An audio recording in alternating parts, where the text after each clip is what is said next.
MLAs, Prince Albert and area MLAs, have been raising infrastructure issues for this city, just generally PA issues, very effectively in Regina.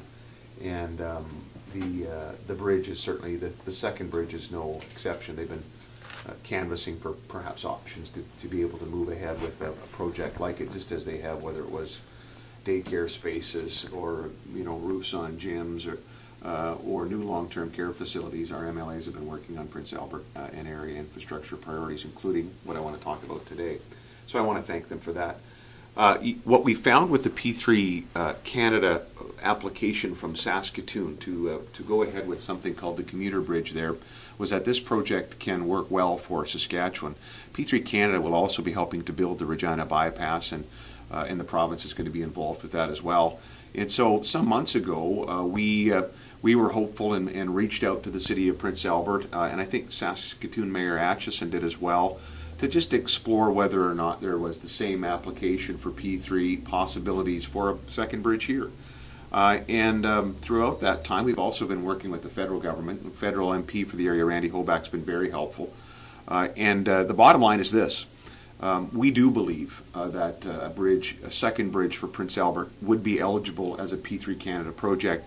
We have a champion federally in the local MP and at least an interest from that federal program.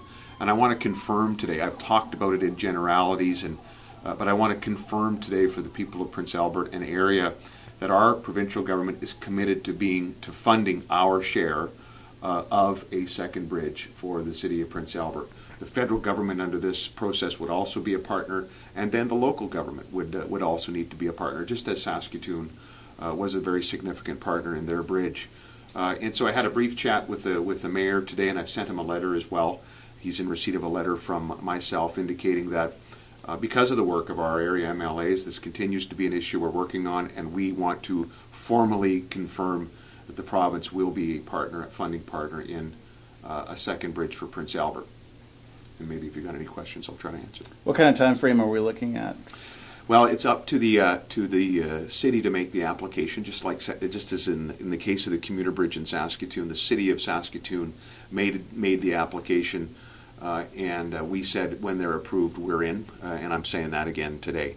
And we know we have Randy Hoback's working. Randy Hoback is working on the project as well as the local member of Parliament. We still have the numbers of the study that was done both by the city of Prince Albert and the government of Saskatchewan. Let me just deal with that forthrightly. Those numbers really maybe don't warrant that second bridge from a strictly traffic perspective. But there are many local projects, if they're led by the local municipality, that we're a meaningful partner on, where we do not sort of determine what the project should be. When Building Canada rolls out, there'll be a lot of cities saying we're going to do sidewalks with our money. Well, some government official might think that shouldn't be the priority, but it's none of our business. If they're eligible for the Building Canada program, we should fund that infrastructure, and that's what's different here. The numbers haven't changed necessarily, but if this is now a partnership of three levels of government, and maybe industry, by the way, because we have uranium companies that really would rely on better access to the south and to transportation networks. But if we have the private sector and three levels of government, and the local level of government highlighting what its priority is, for example, a bridge, then you bet we'll be a partner. Now, you said the numbers aren't saying that you need a second bridge. However, what was the defining the moment that, or the what really pushed you to confirm that you wanted to do this? Well, again, first of all, that there is going to be significant growth down the road, and we've always said as the growth is there, as the economic case can be made, then you bet we need to be there on the second bridge issue. We're seeing a bit of that now, but I would say what's different is that this P3 program is available.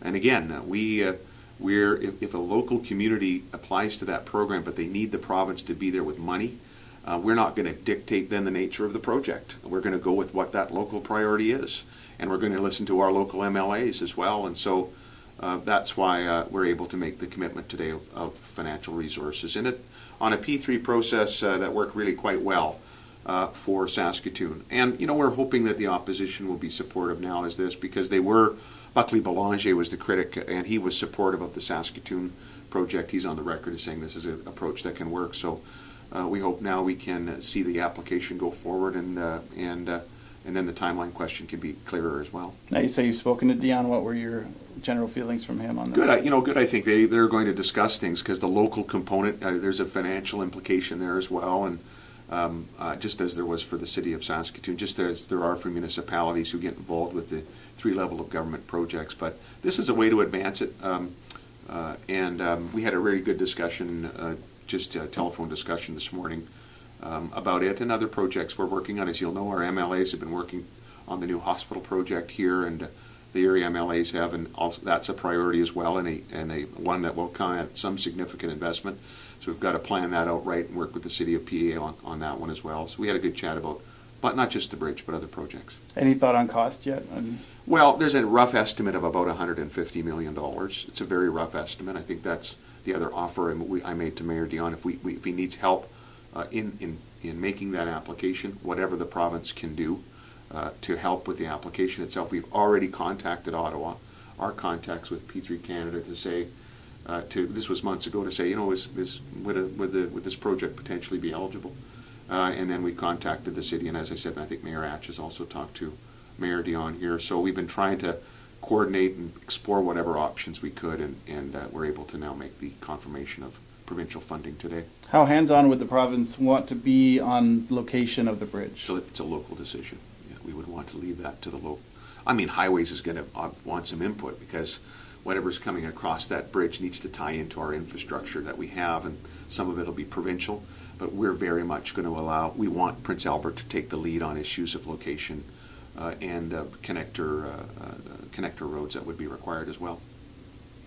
Speaking of cost, is there a minimum percentage the city of Prince Albert would have to go towards? No, I don't think so. I mean, generally, I think that the Saskatoon Bridge was a situation where the city of Saskatoon was the biggest funder, bigger than the province or the federal government.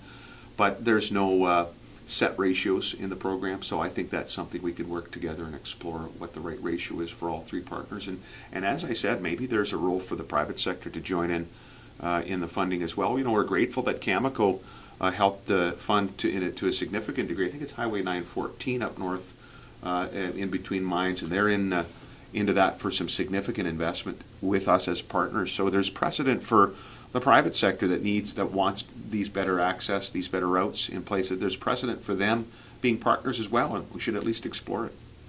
Mayor Dion has said in the past he believes this should be a provincial bridge, and the cost shouldn't really be on the city. What are your thoughts on that? Well, I respect that. I think Mayor Atch would probably have liked the province to fund all of that commuter bridge as well, or even the connector. I mean, granted that the other one, the South project there that we did early on in our term, but we have tripartite programs in our country and in our province where you have the levels of government working together, and we have invested, our government, I would just say this, I'm proud of the record of our government in Prince Albert. We've made record investments in infrastructure and services here. Our MLAs from the area have been working on them, and I'm proud of the record. We're going to continue to treat Prince Albert with the respect it should be accorded as the Northern Gateway, and to continue to make investments. But we need, it's going to be about partnerships, and so that's why we're hopeful that this now can go forward as a P3. And Saskatoon has obviously seen success with the P3, but they are a lot bigger city than Prince Albert with a bigger economy. Is there any concern with Prince Albert with taxes, things like that? Well, I think the size of the amount here is a little bit less as well for this particular project. So there's a bit of an offset there, and again, maybe that's why we should be getting innovative and see what interest the private sector would have, because again, the mining industry is going to significantly benefit from a better route, and I think the city of Prince Albert is working on quantifying the amount of savings, the amount of efficiency they'd gain if these companies could have access to a better route. And if that's the case, then we welcome another partnership, as Cameco has been on that highway in northern Saskatchewan already. Finally, any other options from the province if the city isn't interested in the P3? Again, I think we'd go back to the if it's going to be if this is going to proceed one day as a 100% provincially funded project, then we're going to have to respect the traffic numbers. That's going to have to guide us, and so I guess there would be the monitoring of the growth in the area to see if something like that's warranted.